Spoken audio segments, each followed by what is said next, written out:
Ya, definisi penelitian etnografi dan grounded theory. Penelitian etnografi merupakan suatu metode penelitian ilmu sosial.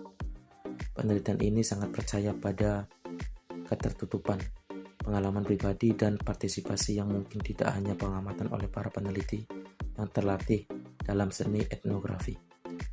Para etnografer ini sering bekerja dalam tim yang multidisipliner. Titik fokus penelitiannya dalam dapat meliputi studi intensif, budaya, dan bahasa, gabungan metode historis, observasi, dan wawancara. Penelitian grounded theory. Pendekatan ini pertama kali disusun oleh dua orang sosiolog, Burney Glaser dan Anselm Strauss. Menurut dua ilmuwan ini, grounded theory ini merupakan metode ilmiah karena prosedur kerjanya yang dirancang secara cermat sehingga memenuhi kriteria metode ilmiah. Ciri-ciri penelitian etnografi. Ada 6 ciri. Yang pertama, cultural themes, terus cultural sharing group, fieldwork, deskripsi in ethnography, konteks, research, reflexivity. Itu ciri-ciri penelitian etnografi. Terus ada ciri-ciri penelitian grounded theory, ada 6 juga. Yang pertama, process approach, terus 2 theoretical sampling, terus yang ketiga consensus comparative data analysis, yang keempat accord kategori, yang kelima theory generation dalam kurung penurunan teori, yang keenam memos. Prinsip penelitian kualitatif etnografi dan grounded theory. A. Prinsip penelitian etnografi. Yang pertama ada naturalisme, yang kedua pemahaman, yang ketiga penemuan. B. Prinsip penelitian grounded theory. Yang pertama perumusan masalah penelitian, yang kedua deteksi fenomena, dan yang ketiga penilaian teori. Proses penelitian kualitatif etnografi dan grounded theory. A. Proses penelitian etnografi. 1. Menentukan apakah masalah penelitian ini adalah paling cocok didekati dengan studi etnografi. Yang kedua, mengidentifikasi dan menentukan lokasi dari kelompok budaya yang akan diteliti. Yang ketiga, pilihlah tema kultural atau isu yang dipelajari di suatu kelompok. Yang keempat, tentukan tipe etnografi yang cocok digunakan untuk mempelajari konsep budaya tersebut. Yang kelima, kumpulkan informasi dari lapangan mengenai kehidupan kelompok tersebut. Yang keenam, terakhir tentunya tulisannya tentang gambaran atau potret menyeluruh dari kelompok budaya tersebut. B. Proses penelitian grounded theory. Yang pertama, pengodaan terbuka open coding. Yang kedua, pengodaan berporos axial coding. Yang ketiga, pengodaan selective coding. Keempat, akhirnya peneliti dapat mengembangkan dan menggambarkan secara visual suatu materi kondisional yang menjelaskan kondisi sosial, historis, dan ekonomis mempengaruhi fenomena sentral. Selanjutnya ada kelebihan dan kelemahan etnografi. Kelebihan etnografi yang pertama, menghasilkan pemahaman yang mendalam. Yang kedua, mendapatkan atau memperoleh data dari sumber utama yang berarti memiliki tingkat validasi yang tinggi. Yang ketiga, menghasilkan deskripsi yang kaya, penjelasan yang spesifik dan rinci. Yang keempat, peneliti berinteraksi langsung dengan masyarakat sosial yang akan diteliti dan dapat membantu kemampuan berinteraksi. Selanjutnya ada kelemahan etnografi. Yang pertama, perspektif pengkajian kemungkinan dipengaruhi oleh kecenderungan budaya peneliti.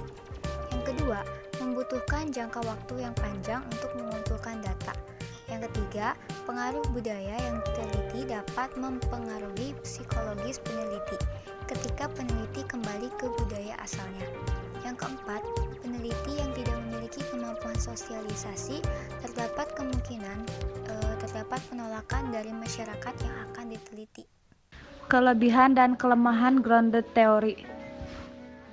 Yang pertama dari kelebihan ini menggunakan data sebagai sumber teori. Yang kedua, penelitian berawal dari data yang ada.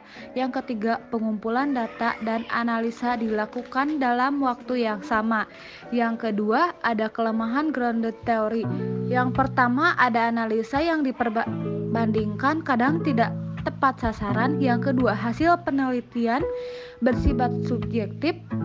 Yang terakhir, di dalam penelitian terlalu banyak asumsi. Nah, pembahasan selanjutnya yaitu persamaan dan perbedaan penelitian etnografi dan grounded theory.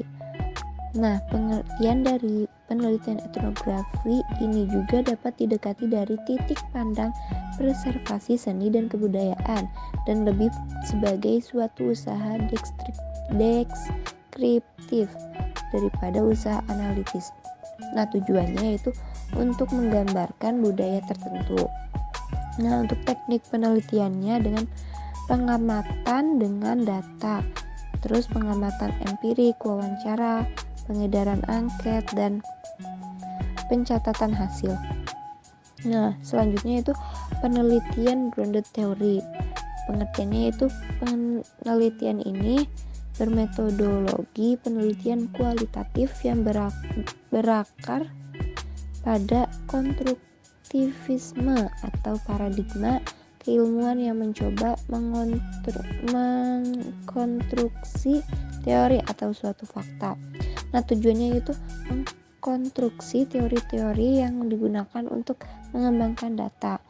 Untuk teknik penelitiannya yaitu mengemukakan rumusan masalah, analisis data empiris, dan mengkonstruktiviskan teori yang berkaitan.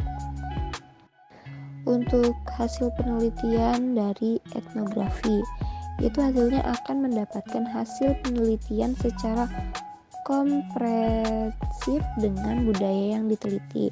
Nah, untuk contoh judul penelitian etnografi yaitu pengembangan pembelajaran bahasa Jawa komunikatif dan faktor-faktor yang mempengaruhinya di Kota Cirebon.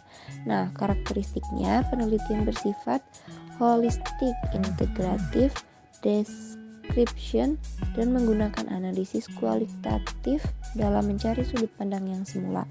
Nah, untuk penelitian grounded theory, hasil penelitiannya itu akan mendapatkan hasil penelitian yang menghasilkan korelasi data dengan teori. Nah, contoh judul penelitiannya yaitu etika dan perilaku koruptif dalam praktik manajemen laba studi hermeneutik kritis. Nah, untuk karakteristiknya fokusnya yang dititik beratkan pada suatu fenomena empiris.